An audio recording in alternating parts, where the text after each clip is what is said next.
هم بابیای ما هم خیلی میکردن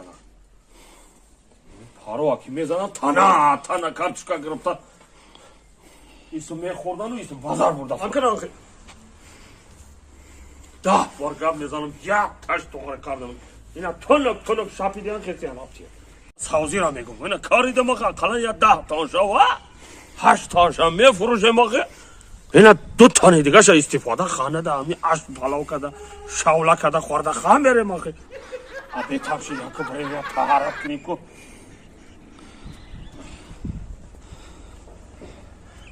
کلون جان لا باید تقوی یا اوی تحرک میگه لا فهمیدم یا اوی تحرک میگه که اوی تورت حالا تقوی یه تابا یک کلونه چی بالا زده باشه با این تاری پالیس قطی گم میزنه ما تقوی یکم خدمت دیگه نیستن نه کلون جان یکم که از غم رفت بشکنم یا بوی همجا در تو تورت تقوی چی بالا کلون باشه یکم کاراته ایستا گرفته یکم باکسیارا گرفته این چی را گرفته این لایه قرآن که گره نمود کلون جی بالا با جل من اومد بالا با ها بیا زنک بیا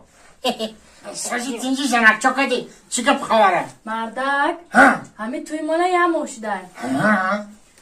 میگم که یه برم اوچه ما یاد کم دویده برم خبر بگیرم بیام زنک و خیلی متر هفته نبوده خود با مردم چی میگه زنش هفته نبوده خیلی دست خالی اومد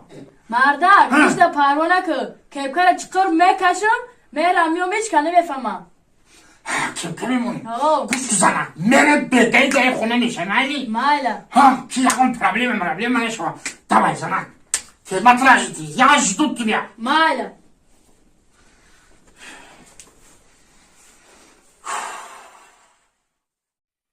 زنک گفتم بگه میام این بگه هیچ شد کجا شدی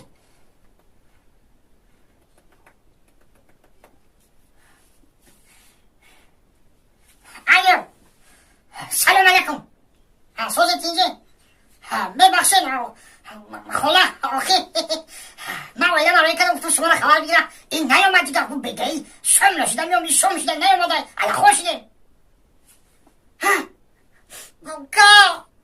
از به من زنگ بزنی مکنه زنگ بزنم تلفنش کشتگه اون زنگ بزنم تلفنش کشتگه کی زنگ بزنم تلفنش چه کاری بچم؟ پسر پروای روشی چه کاری چه بالا زده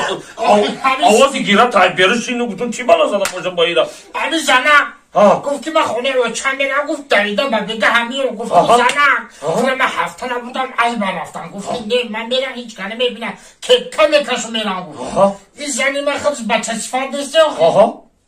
رفته رد ابله قبیده برداشم باز زنگ بزن جواب تیشم گوخی آخی تو زنگ زدم که وقت سرش تراشیدم